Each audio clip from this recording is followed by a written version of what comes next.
in the book of Proverbs, and it doesn't read like a narrative very well. So we'll just bounce through some scriptures here in a few moments in Proverbs chapter 28. So if you want to get to Proverbs 28, we'll get to verse 18 here in a moment, and we'll just kind of dissect and define some things when we get to that part of it. But we've been talking on Wednesday nights about money matters, and of course, now that Christmas is coming, money really matters because your kids have lists and all that good stuff. And again, I say many times, Wednesday nights, not when you have a lot of the younger families for a lot of reasons in church. And I feel like some of these messages when it comes to money for young people, they really need to hear this. They can always get it, I guess, later watching it online, but most people don't tend to do that. Of course, you can always get Dave Ramsey's, and you can be a millionaire and be debt-free and all that kind of stuff. But there are some very powerful biblical truths. The Bible says you cannot serve God and mammon. Mammon is simply wealth. And so until you deal with wealth, and you know, in a lot of countries, I mean, everybody wants, I mean, I lived in Africa, it was a poor country, but money was still a big deal. They just had a whole lot less of it than we do. But in America, there's a lot of money, and therefore, and I know sometimes we don't have a lot, but there's a lot of money in this country. And so it becomes a big deal what effect it plays and what part it has in our life. But we talked in our first lesson about money in Money Matters, a matter of the heart, Matthew 6:19 through 21. Simple truth there is where your treasure is, there will your heart be also. And so we talked about a divided heart and a directed heart and all those things. And then the making of money, Deuteronomy 8:11 through 17. The Bible says it's God that gives us ability. There's no biblical command to be poor. There's no biblical command to be without. It's just a biblical command to understand God gives us what we have. And warning them going into the land in Deuteronomy, that generation come out of the wilderness, he said, you need to be careful because you're going to have houses you didn't build. You're going to have cities that you didn't build and vineyards that you didn't plant. And those possessions are going to be a challenge to you. And so he was warning them to realize it wasn't simply a verse. We look at it and say, well, we could never have what we have because, without God giving us health and strength. And that's true application. But the interpretation was they'd been slaves for 400 years in Egypt. They had wandered 40 years in the wilderness. They were about to go in and for the first time in a long time have some money, have some possessions. And he said, I'm the one that gave that to you, so now you ought to really pay attention to how I want you to handle that. And so that was the point of the making of money. The dangers of debt, Proverbs 22:7 says, he that borroweth is servant to the lender. That's just the danger. You get yourself in a place where you're working for everybody but yourself. I mean, you're not taking anything home. You're giving it to everybody and things like that. And so you need to stay away from unnecessary debt. And there are sometimes some necessary debt. Dave Ramsey doesn't listen to me, so it won't matter. But anyway, there's a lot of unnecessary debt that our culture will pull us into. And then week before last, because of Thanksgiving last week, we focused on that. But the life's greatest treasure, we just read the verse, Matthew 13:44, that a man finds a treasure in the kingdom of heaven. Salvation, the knowledge of God is like the guy that finds a treasure in the field. It's so important that he hides it, he goes sells all that he has, and he gives it all away so that he can have that one treasure. Having God ought to be more important than anything else in our lives. And so our greatest treasure, and we talked about Jesus' greatest achievement was the cross. In fact, the cross gives Christians greater priorities than material gain. It's a simple truth. The cross gives Christians greater priorities than material gains. Hey, we all like to have warm houses. We all like to have air conditioning in the summertime. We all like to drive decent cars. We all like to wear decent clothes. Nothing wrong with money, but when you have the cross as a Christian, your priorities ought to be more than just the material possessions that you possess or the things that you accumulate. So Jesus Christ, Jesus' greatest achievement was the cross. Our greatest example was Christ and His sacrifice. The greatest sacrifice was the crucifixion, and the greatest priority is our consecration, that we live as if that treasure in that field truly is the greatest thing that we have. So life's greatest treasure is the kingdom of heaven, according to Matthew 13:44. So tonight I just want to talk for a few moments. Wonderful. This will definitely be more like a Bible study. But a Bible study, I want to talk to you about how to get rich quick. Okay? Get rich quick schemes, okay? You probably figured that I'm probably not going to be promoting them, but I'm going to be warning against some of them. I don't know. Years ago, and it's been a long time ago, but there was a young man in Kenya, and he was a good kid. He really was a good young man, he hung around. There was always yard workers and there was always caretakers and stuff. That was the African culture, and you had a bunch of those guys around. And everybody wanted to get out of that and get a real job and make real money and be able to have a family eventually. But to do that, it always cost money. It just always cost money. And this guy came, and he come and he said, listen, I can go and I can get mechanical training. I can get trained to become a mechanic. This is a big deal. Get educated to become a mechanic. But I need these set of tools.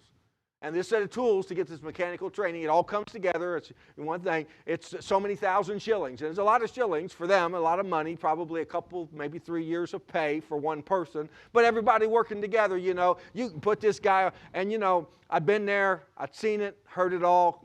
Everybody had a plan to get rich or to get out of poverty or to get a career. And I just warned them. I said, how do you know? I mean, this place is like miles away. How do you know that they're really going to try? How do you know you have an aptitude for it? And I was just I was the downy white man that was pushing it all down. And so, they all were excited about it. About 20 or 30 of them excited about it. They were going to give money. So, well, I thought for me personally, compared to them, it wasn't that much money. So I invested. He left it's supposed to be about a year program. In about 3 months, he came back, no tools, no education, no money. And that happened over and over and over again to people that, they were told that if you get this and you'll get that and then you'll have a career. And if that was true, there wouldn't be all the poverty there was in Kenya if all these things were available. And it wasn't even about getting rich. It was just about getting an income to where literally they weren't living hand to mouth, just living on shambas or farms and gardens and things like that. And so in our culture, it's a little bit different, but there's still a lot of people that will promise you. I mean, you realize how many people have gotten rich by telling you how you can get rich? About doing real estate. And I'm sure it works, and there's a lot of testimonials, but there's just a lot of people that started down a lot of roads that didn't get rich. And so there is a need to be careful. The Bible gives what I guess would call counsel. I wouldn't even call it warnings. I would call it counsel against quick riches. And we'll find a lot of it here in Proverbs 28, verses 18 through 28. Get rich quick schemes will get you nowhere fast. And it's hard to avoid the temptation to get something for nothing. In Proverbs 28:22, and we'll get to it here in a minute, but just to kind of introduce it, says, he that hasteth to be rich hath an evil eye. In other words, if the desire is greed, if the desire is money, it's not to take care of your family, it's not to provide, but I want to get some quick money. It says there we have to be good, the evil eye, and considereth not that poverty shall come upon him. Many people who've given away their money or given away their stuff to get rich quick have actually lost more than they've gained out of the whole thing. So there is nothing wrong with, and we know in our culture that a lot of people have gotten wealthy by being less than honest, and by being less than righteous, and by being less than kind to other people. And so I'm not saying, but there are people that have made their wealth just genuinely working hard and trying to be a decent human being and even trying to be a testimony or a Christian.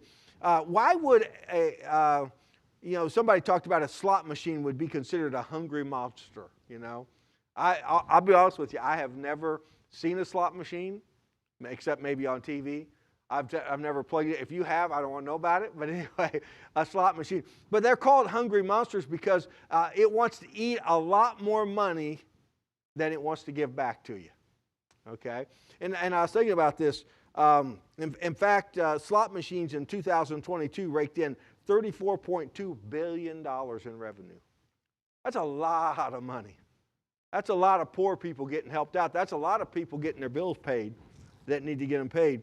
U.S. consumers experienced over $100 billion, or they experience over $100 billion a year in total gambling losses annually, trying to get something for nothing. I mean, they're giving some money away, but they're hoping to get a whole lot more real quick. And the lure of that is to get rich quick, because you can work and you can get paid and you can save and you can be frugal, but it's not as exciting as pulling a lever, hitting the jackpot, and getting some money. Individually, and according to article April 25th, 2023, even this year, individually, a male gambling addict accumulates an average debt of between $55,000 to $90,000. Yeah, that's a lot of debt. And a lot of them, here's the thing, you're twice as likely to become addicted to gambling if you're poor. Well, you're twice as likely to become addicted to anything and everything if you're poor. Because poor a lot of times, now sometimes it's a circumstance, but it's also character training, and a lot of people that are poor, and again, we think we're poor, but there are people poor, really poor. And they have poor work skills, they have poor discipline, they don't get out of bed, they stay up too late at night, and so they can't even make the basic wage and stuff. And so they, because of the effort, would like to get rich quick, and they're the ones that fall victim the most to wasting funds on something like this. A female addict averages $15,000. I guess her husband won't let her have the credit card, but that's just sad to realize. Can you think of other machines that you feed with money? I mean, you think, well, a slot machine, that's all. No, actually, vending machines. Now, who's ever used a vending machine? Raise your hand. See, I don't want to know if you use a slot machine. All right, some of you you never used a vending machine ever in your life, okay? Bought a pop, bought some candy bars, whatever. You use a vending machine. And how about a bank deposit machine? Sometimes you deposit through the ATMs, you take money out. Sometimes you put it in there. We've used those kind of machines. But how does a slot machine different from a vending machine? It's a pretty simple truth. When you put money into a vending machine, you hope it gives back a product of equal value as a money deposit. That's becoming less and less true. But you're still getting back a fairly equal value of what's been deposited. But a slot machine, you're almost likely to get nothing in return no matter how much you feed it. So there's a difference. How does a slot machine differ from a bank deposit machine? If you put your money into an ATM, you place it in a secure location for later use. If you put it in a slot machine, you're probably throwing it away. And so, and again, a slot machine, gambling, and probably a lot of the biblical counsel that comes about getting rich quick is dealing with gambling.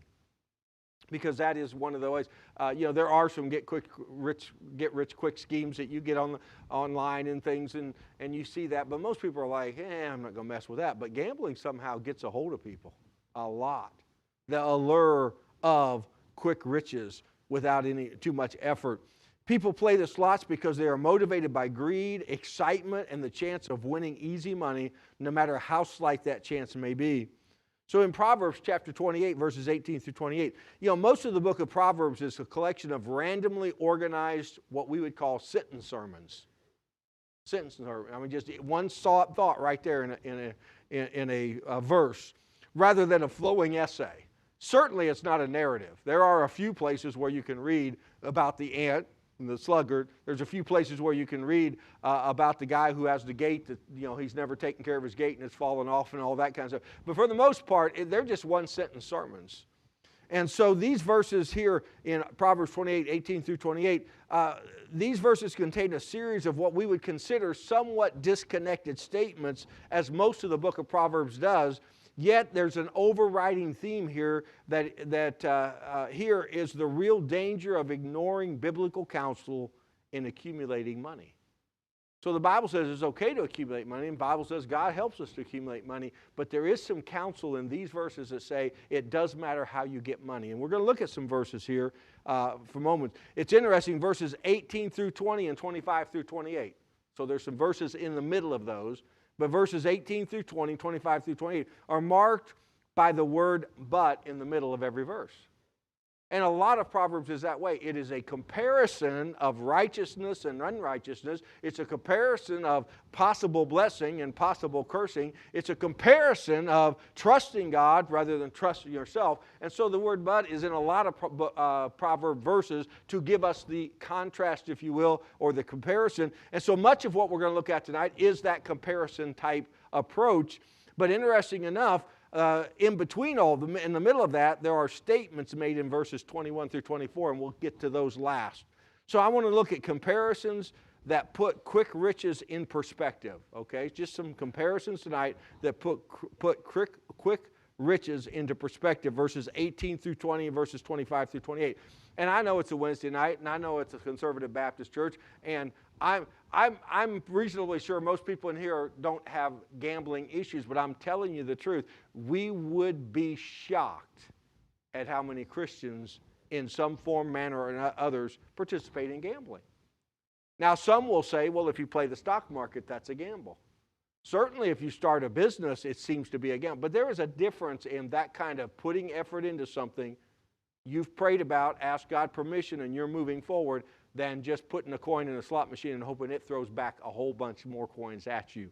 Or going to a gambling table. And one of the biggest ones now is just sports betting. Is just, I mean, they have, I mean, anymore they have just entire shows about sports betting, just advertisements. You know, used to be about, taking the green herb things or doing this for your health, and now, but there's these paid programs of just how you can learn to gamble. And gambling is being pushed on our culture. It's being promoted.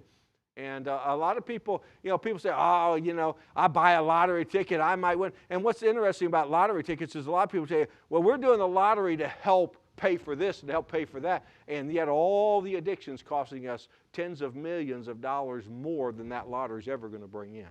And so it's a deception, and it's something that we have to keep an eye on. But comparisons that put quick riches in perspective. Verses 18 through 20. We're just going to look at it verse by verse. Verse 18 says, whoso walketh uprightly shall be saved, but he that is perverse in his ways shall fall at once. This verse would, if you're not careful, would appear that, hey, you're saved by good works. And we know the Bible's not going to contradict itself. So the verse does not teach salvation from sin through works. Instead, it upholds the law of sowing and reaping in the affairs of life. That if you walk uprightly, you're going to be saved, you're going to be provided for, God's going to do some things in your life. But if you're perverse in your ways, at some point it's going to get the best of you. It's going to ruin your family, it's going to ruin your marriage, it's going to ruin your reputation. Somewhere along the way, being perverse is not going to be good for you. And somewhere along the way, doing the right thing will bless you, even though you look around sometimes, people get thrown in jail for being a Christian and trying to do the right thing. So it's a strange verse, but it's a biblical principle. Galatians 6:8 says it clearly. It says, for he that soweth to the flesh shall of the flesh reap corruption. So we can make decisions, again, by our flesh. And not every fleshly decision is a lust, out of control desire. Sometimes just our human reasoning is the best human reasoning we've got, but it's still human. And it's not quite where God's Spirit is. And so God can see things and knows things, and God can keep us from things. Sometimes you can go right into something that God has led you into and He can bless. And sometimes you go right into something that, humanly speaking, should have worked, but God knew it wouldn't, but we didn't ask God. We did our best human reasoning, and we launched into it. And so we have to be careful. And certainly in the idea of getting rich quick, there's kind of a fleshly greed, desire, and so it's going to reap corruption. So it basically, in the whole law of sowing and reaping, getting rich quick isn't really too safe, just in the law of sowing and reaping, because it tends to be something the flesh wants to do, something it has to desire. But it says, he that soweth to the Spirit shall of the Spirit reap life everlasting. And so the person who says, okay, God, I'll do it your way, I'll be content with what such things as I have. And there's just a lot with the walking in the Spirit that's different than being desirous, thinking, how many people do you know that think if I just have some more money, everything will be okay? And certainly some more money, some things would be okay, but not everything's going to be okay because money can't fix everything. But a relationship with God can help be the beginning of a lot of good things going on. The upright shall be saved, the verse is telling us, in the sense of being protected from the reverses and the sorrows that come to the perverse. Therefore, the means by which money is obtained does matter. It does matter that as we obtain money, that we do it with a spiritual mindset and not a carnal mindset. We do it for the right motivations. Nothing wrong with money, but it is important what our attitude is toward because of the law of sowing and reaping. So verse 18 just simply says that who walketh uprightly shall be saved, and he that is perverse in his ways shall fall at once. And so most people that gamble don't turn out well because it's sowing and reaping, and it's just something we're trying to do in the flesh. Verse 19 says, he that tilleth his land shall have plenty of bread. That sounds like a biblical way to wiggle around and tell us that hard work pays off. Sounds real good. He that tilleth his land. So noble, isn't it? Sounds like sweat and hard work to me. Sounds like getting up every day and doing the same routine and getting weary sometimes in well-doing. But he that followeth after vain persons shall have poverty enough. Hard work results in prosperity, but following vain or unproductive persons result in poverty. And so again, the desire to get something for nothing is kind of the attitude of, I'm going to go into the unproductive direction. And the unproductive direction, the Bible says, results in poverty. That person shall have poverty enough. But he that tilleth his land, he that worketh hard. The worker produces food for himself and his family. One who schemes to get money without working, it shall fall into poverty. Rely on work and not on luck or chance to get ahead in life. That makes sense, doesn't it? You say, I will, I'll work hard, but if I just, a couple of lottery tickets, And listen, I don't think if somebody buys a lottery ticket that, they're losing their salvation or they're being such an immoral person. I just think sometimes it's a lack of trust in God taking care of things. And some people who've had gambling issues there, man, listen, I don't have a deep impulse against gambling because I am so tight and I am so squeaky about money that I would never, gambling has never been a temptation. It just seems like a silly way to give my money away. But for a person who struggled with that, gambling seems like a very moral issue to them. And so you have to realize, according to what your temptations and your directions are, that's where a lot of the conviction comes in a person's life. I don't think gambling is a good testimony. I don't think, like I said, I kept an article years ago at an 80-some-year-old woman she was religious. She wasn't a Baptist. I don't even know if she was born again. She was very religious. And she bought a ticket because she was 80-some years old, and they told her, hey, this money helps these kids with all these programs after school and stuff like that. So she bought a ticket, and she won like $8-point-some million. She gave most of it to her church. I wish she was a Baptist. She drove, before she won the lottery, she drove an Oldsmobile or something with a vinyl roof that was the vinyl on it was all cracking and falling off. After she won $8 million and gave a bunch of it away to charities and to her church, she still drove the same Oldsmobile with crack until the day she died. And I looked at that and I thought, you know what? That lady wasn't gambling to get rich quick. She was giving $1 because she thought it was helping kids. And then when she won $8 million, she gave it away. That's why you got to be a little careful how you judge things sometimes. It's not always on the appearance. But that $8 million, you know where that $8 million that she got came from? People who couldn't control their gambling. And so the reality is it's still something that flee all the appearance of evil and all the people that are hurt and I think they say there's 23 million people in America that are in financial trouble as a direct result of gambling or trying to get rich quick or trying to get rich quick scheme of getting something for nothing. And so why would I, as a child of God, I just wouldn't associate with that. So I'm not up here to say, boy, gambling's the worst thing you could do. So I'm just here to say there's counsel in the Scripture about don't get caught up in it. Don't let it get the best of your life. And so verse 20 goes on to say, a faithful man shall abound with blessings, but he that maketh haste to be rich shall not be innocent. And so you think, oh, you're just taking these verses and applying them. No, there is a theme here about money and about getting rich and about thinking that having things is going to make everything okay. And so he says their faithfulness results in blessings, but greed results in guilt. Because notice again, it says a faithful man shall abound in blessings, but he that maketh haste to be rich shall not be innocent. In other words, in a desire to get money, if you're not careful, you'll do some things that you won't feel so good about, especially if you're a child of God. And so it leads into some of those things. A faithful man shall be blessed. One who is driven by greed shall not be innocent. The last half of this verse challenges the notion that there's nothing wrong with gambling, because why would a guy feel guilty? If he's making money and getting money, how you get money does matter. Verse 25 says, he that is of a proud heart stirreth up strife, but he that putteth his trust in the Lord shall be made fat. He who trusts in the Lord is favored. Be made fat is to prosper. That's a biblical term. A lot of Americans, we look like we're very blessed, don't we? But it is reality.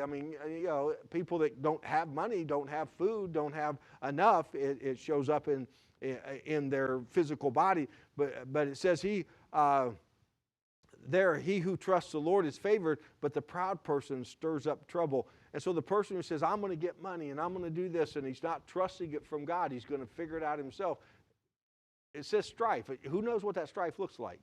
Maybe it's overborrowing. Maybe it's jumping into some deals because you thought there was easy money there and they fall apart and you lose what little you had. Maybe it's gambling. There's many ways for strife. But wanting to have that money and doing it humanly and not trusting God and getting His direction on it will cause you trouble. Whatever that trouble looks like, however it works. Verse 26 says, he that trusteth in his own heart is a fool, but whoso walketh wisely, he shall be delivered. So who he walks wisely is delivered. He who trusts himself is a fool. Proverbs 3:14 is talking about wisdom, which comes from the Lord, seeking it. It says, happy is the man that findeth wisdom. And we're supposed to be seeking it. We're supposed to be searching for it. We're supposed to be getting it. And a man that getteth understanding. Verse 16 goes on to say, length of days is in her right hand, and in her left hand riches and honor. So when we say, like this guy said, he said, missionary, if I get these tools and if I go to this school, and I said, did you pray about it? I know, preacher, they promised me. I said, did you pray about it? No, there's a paper that says this. And I just knew he hadn't prayed about it. He just got excited about getting a job and getting some money, and he lost. I mean, like I said, it was several thousand shillings, and it was gone, and he didn't have an education, and everybody that invested in him, they're kind of brokenhearted, and it didn't do me any good to say, told you so. But the reality was he trusted in his own heart. He had a plan. He thought, this is it. This has got to be it. And I'm not saying Christians never lose money, but if I'm losing money, I want it to be God's will that I lose money. I don't want to be losing money because I did something, went somewhere, and didn't ask God about it. And so that's what it's telling us here. Be careful about trusting in your own heart. That's foolish. But walk wisely and in wisdom. In her left hand is riches and honor. If you'll let God lead you, He will bless you. I'm not saying you'll be the wealthiest person on the block, but many times God will allow you to at least be blessed and be provided for. This is at least the fourth time this passage has emphasized that we should trust God for adequate provisions in life. And that's one of the things that people talk about. If you gamble, it's a lack of trust in God. That's why people say you can't do the stock market because you're not trusting God. Again, like I said, reasonable investments, reasonable risks to start a business, reasonable loans is not what the Scripture's talking about. It's talking about I'm going to get rich quick. I've got this plan, and I don't need God because I got this figured out. If you feel apprehensive to stop and ask God about it, probably because you know God doesn't want you to do it. That's a good indication to be careful with something. Why would it be wrong for believers to gamble? Because it's a failure to trust God for our needs. And verse 27 says, he that giveth unto the poor shall not lack, but he that hideth his eyes shall have many a curse. So he who empowers the poor, the Bible says, will be blessed or have plenty. He who shields himself from the poor is cursed. What get-rich-quick scheme does not suck money from the poor and enrich someone else? You ever notice that? A lot of get-rich-quick schemes are perfectly willing to take advantage of desperate people. And it's not about making them rich. It's about profiting from their poverty and their desperation. The University at Buffalo Research Institute shows that gambling addictions rate of the poor is almost double of the general population. And the reality of that is all addictions are double for the poor than for the general population because they're in that cycle, and if people take advantage of them in that cycle rather than people investing to lift them out, many times people will take advantage. Tenement housing and all this stuff, the feudalism, you just look back through human history and the wealthy, and again, I'm not, anti-wealth. I'm just about if you're wealthy, you're going to answer to God for what you do with your wealth. And if you're wealthy or even able to employ people, you're going to answer to God for how you treat your servants. But a lot of people forget that, and you don't have to look very far to see a lot of people who get richer without any attitude or effort to be concerned about the people that are paying the price for their wealth. Verse 28, when the wicked rise, men hide themselves, and when they perish, the righteous increase. Advancements of the wicked produce fear in society. The demise of the wicked frees the righteous to flourish. Historically, anywhere that gambling has taken a hold, in boxing, when gambling got involved, there was a lot of evil men that increased, man. They're betting, they're throwing fights, that type of thing. And in sports, loan sharks, all that stuff. Listen, the gambling does not necessarily bring nicer people around. Gambling tends to put people behind the eight ball, and then people have to be mean enough to come and force them, break a few legs, if you will, to collect. And so the Bible's just telling us that there are basically some contrasts between living a life of faith and staying away from that, trusting God, working hard, believing God has a plan, taking the risks that God tells you to take, than trying to get rich quick and following that direction. And then in the midst of all that, there's some attitudes of advice against quick riches in verses 21 through 24.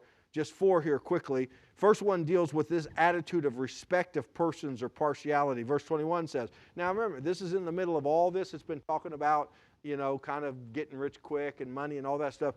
Respect of persons or partiality. Verse 21 says, to have respect of persons is not good, for a piece of bread that man will transgress. So what does this attitude do? What it's saying is, to respect a person means that you treat a person differently because they have some money or don't have some money. You treat a person different because they can help you get what you want versus not getting what you want. And so we shouldn't have respect to persons. We should treat all people honorably. And we should have respect for all people, and partiality and stuff like that is a dangerous thing. What will happen, for a piece of bread, that man will transgress. A person who operates on the basis of respect of persons will transgress for very little. I'm sorry, but a piece of bread is not a really big bribe. Now, they always say everybody has their price. And we all love the show where the guy can't be bought, right? And I wonder sometimes, what would our price be? At work, what success would we compromise something that we consider a conviction as a Christian just for some success? What will of God would we be willing to put behind us because we can see that this direction is going to be more prosperous? And it happens every day in Christians' lives and believers' lives. And so when we get to the point where we start looking at rich versus poor, and we start having partiality about that person's important, that person's impressive, and listen, we can be good. When somebody walks in here and they look bad and they smell bad and they've got nothing, again, we ought to have the same desire to reach them that if somebody walks in there and say, hey, that's the governor. Jim Justice just walked into our... Now, honestly, do you actually think we would treat Jim Justice the same way we would treat one of the homeless people that would come in off of Clarksburg? We're not there, folks. I mean, well, come on. Now, you're all looking at me like, you're pious. Oh, yeah, I would. I know I would. I think we would struggle with that. And so it's counsel to be careful with that. Because then would happen, you wouldn't think, but if you have the attitude that Jim Justice is more valuable before God than this poor person is, then the reality is it wouldn't take a lot to bribe you into doing something you shouldn't do, because you're already looking, you're comparing things. And listen, I'm not saying when the poor man comes in that you're just going to buy his meals and pay his house rent and pay his electricity. There comes a point where the government's been trying to do that, and that doesn't accomplish anything. But I'm just saying, initially, you ought to want to win him to Christ. Initially, you ought to want to try to invest in him just as much as you would someone else. The discipline of a wealthy man will help them to succeed, but a poor man has to have a leg up to even get started. Operators of get-rich-quick schemes respect people for only what the profiteers can get out of them. And the ethics of those operators are controlled by profit. And so people who are getting rich off of other people, these get-rich schemes, they're only interested in people that are going to help them make money. They're not concerned about helping people that are not going to cause them to profit. And we ought to have a desire to be a blessing to people, whether they're going to cause us profit or not. Another attitude that's listed here in verse 22 is greed. And again, it gets back to the verse we kind of introduced the lesson with. He that hasteth to be rich hath an evil eye, and considereth not that poverty shall come upon him. So what does that attitude do? Anyone who hurries to be rich does not consider the probability of poverty. This is the reason that gambling is so addictive. They do not play believing they're going to lose. Now, I'm looking and I'm thinking, percentages say you're going to lose. But the gambler doesn't. He believes that they're going to win. And so he hastens to be rich. Now, listen, if you're going to work a lifetime, you're going to save and pay your bills and retire comfortably, that's not the same thing. But if you think, man, I'm going to bet this parlay and all of a sudden I'm going to pay off all my bills, it might happen, but more often than not, it doesn't happen that way. And so the victim plays in hopes of winning a lot of money. but his chances of losing are always greater than his odds of winning. This is the reason that gambling is so addictive. And another attitude here, number 3, flattery, verse 23. He that rebuketh the man afterwards shall find more favor. Again, these proverbs, you have to think on them a little bit, don't you? He that rebuketh the man afterwards shall find more favor than he that flattereth with the tongue. Eventually, a person who will be honest and tell the truth and deal with a person for their good will be favored by that person and by culture and by others. They'll recognize that than the person that flattered only so. Hey, listen, I've got this timeshare, buddy, and I'm your friend. And I mean, I'll tell you what, people with get quick streams, they're flattering. And they'll just be your best friend for the purpose many times of robbing you or taking what, and maybe even it's a legitimate business deal, but they just want you. They don't care about you, they care about their profit. And so someone who manipulates people to get on their good side in the short run is worse off than someone who is remembered favorably in the long run because you were just a real person, you were a real friend, and you did things for the right reason. People who scheme to get rich quick will often flatter people in the short-term friendships in order to rob them and to leave them bitter in the end. And then fourthly and lastly, robbing parents with no remorse. Did you know there was even a Bible verse that talks about that? It says in verse 24, whoso robbeth his father and his mother and saith, it is no transgression, the same is a companion of a destroyer. So what does this attitude do? To exploit the innocent and excuse it is to destroy people's lives. The stark reality of gambling losses is that fathers and mothers and wives and children of the gamblers are robbed of needed money, and it's never returned. And the gambler or the drug addict or whoever it is that's stealing because of their addiction doesn't feel it's their fault, doesn't see anything wrong with it. And so it's another philosophy. Don't let your life get so far out of control that you can steal from people and steal from others or be dishonest in your business dealings and justify it because of your situation. And so these are just counsels to guard us. It's hard for people to turn away from the temptation to get something for nothing.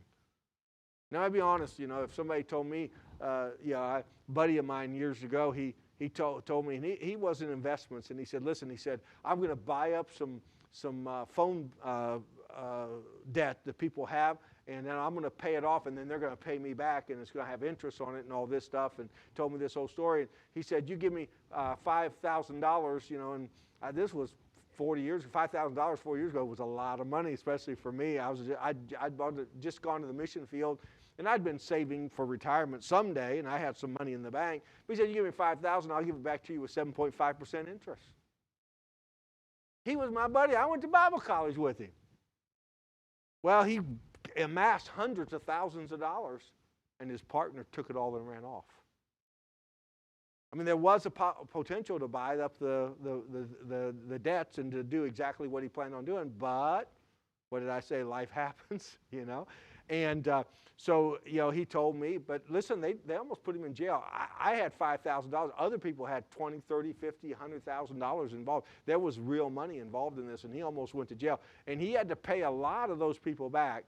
And so he said to me one time, I met him, and he still goes to a church that supported me when I was a missionary. And I was there one time. I was still a missionary, and he had some kids. He was raising them. And he started to write me a check for a couple $100, and he was doing better. He's back on his feet a little bit. And I said, no. I said, listen, raise your family. Do what you got to do. I said, you know what you owe me. If you ever, want to pay me, pay me. I shouldn't have said that. I've never heard from him since. But in the court dealing, I didn't take him to court because the Bible says you can't do that. But I learned a valuable lesson when people promise you 7.5% interest. Be very careful.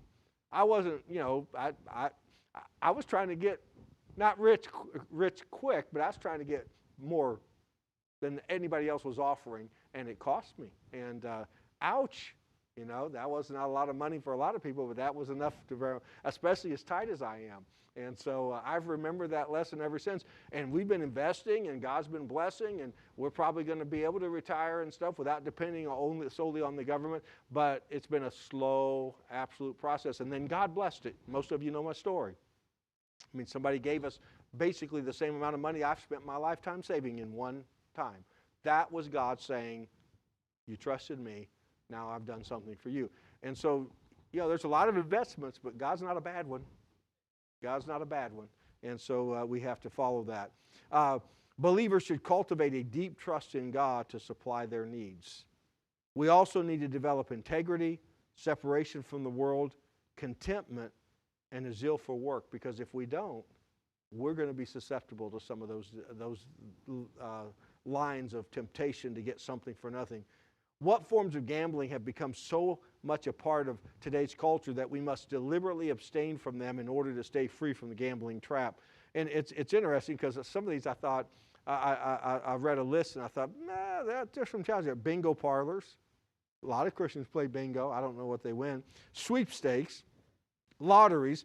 I thought they were drawings. I've always heard discussion over 50-50 drawings. You can win a rifle, you'll buy a ticket, it raises money for somebody. Is that gambling? I don't know, you give them 50 cents, you might win a rifle. That's pretty good if you get a $700 gun for 50 cents. But is that a get-rich-quick scheme? Or, so I don't know. I don't play 50-50 drawings, but I don't know that I would church anybody over doing it. So sometimes, like I said, we get a little crazy about stuff. There are principles involved. Then I was thinking about casino vacations are definitely, so 80-some% of people that go to Las Vegas gamble. I mean, it's just not a place they go for a lot of other things. But anyway, betting on sports events. And then I thought about this. I know people in our church that play fantasy football. And they're in a pool. And if their team wins their points, they get $100. But I don't think they did that so they could get rich quick. So are they gambling? So, you get into those moral things. Video poker, card games and board games with cash stakes, meaning just gambling tables. And, of course, slot machines, all involving gambling. So the reality is, if you truly are trying to get rich quick, if you're really trying to sidestep trusting God and building with hard work, again, Proverbs 28:22 says, he that hasteth to be rich hath an evil eye, and considereth not that poverty shall come upon him. And so there's just some counsel against get-rich-quick schemes. And gambling's not the only one, but it's a prevalent one. It's the one that is addicting a lot of people and stuff.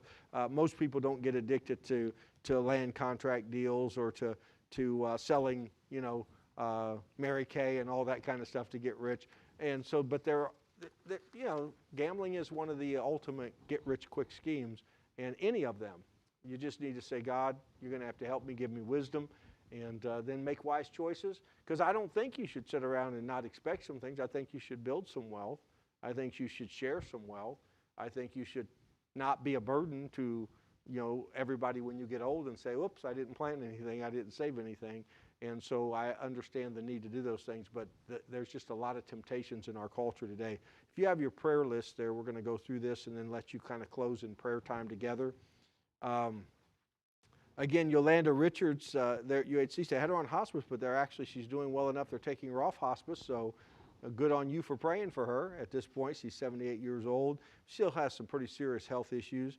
And Gia is in Ruby in the NICU. She's just a little girl, comes to our preschool and just dealing with some serious health issues. Brian Ladaney went back to the hospital with an infection, so pray for him. And Paul Rasmussen, we prayed for him in times past. He had a stroke. He's a fellow, he's already only got one leg, and he stroked on the side of his good leg. So he's already on, has things in to do home dialysis stuff. So his health is not good, and so pray for him. Brandon Snyder is at Ruby and PICU with RSV and some other things going on there. Jamie and Haley's young middle one that they're taking care of. And Helen Warner, Noel's mom, has just really had some trouble. She's in Ruby. So suddenly, 1, 2, 3, 4, 5, they're in Ruby. So all got put in there this week. So keep them in prayer. Jackie Abraham's home, but a long road ahead physically, but she's doing much better as far as communication stuff. Ivan Austin, still banged up a little bit from his vehicle wreck. Pray for him. Marianne B. had laser surgery to her eye Monday. She's recovering from that this week. Ty Craig has a broken hand and May. They're going to have an appointment. If it won't set right, maybe some surgery involved there, so that gets a lot more involved. And Harriet Ferrer, she's older. She fell. Just pray for her. She's recovering from that. Debbie Goff had surgery. She's recovering from that. And Joe Ellen Hefner will be having surgery next week on the 5th there in December. And then Amanda Ladaney recovering from surgery. And Debbie Leonard has throat surgery this Friday, the 1st. So Appreciate prayer for that. And Ruth Martin did finally get a date for hip replacement, 2/5/24. So she's got plenty of time to get ready, I guess, and exercise up for that. Melody Peterman's having knee surgery. I think it's Friday. I know it's this week, but pray for her. It's laparoscopic, but still knee surgery nonetheless. And Mary Carpenter has to go see a doctor tomorrow about possible surgery and further treatments for her cancer. And then these aren't on your list, but Ashley Blake has returning breast cancer, pretty serious. And Jamie Blake is her sister-in-law, and she has breast cancer. So both of them have breast cancer at the same time. One is returning, the other is first time, but it's pretty serious for both of them. And then Elwin Robinson family, we prayed for Elwin, health, prayed for his salvation, but he passed away. And just pray for the family. He knew the gospel. The family gave it to him. We had a preacher who went and stopped and talked to him,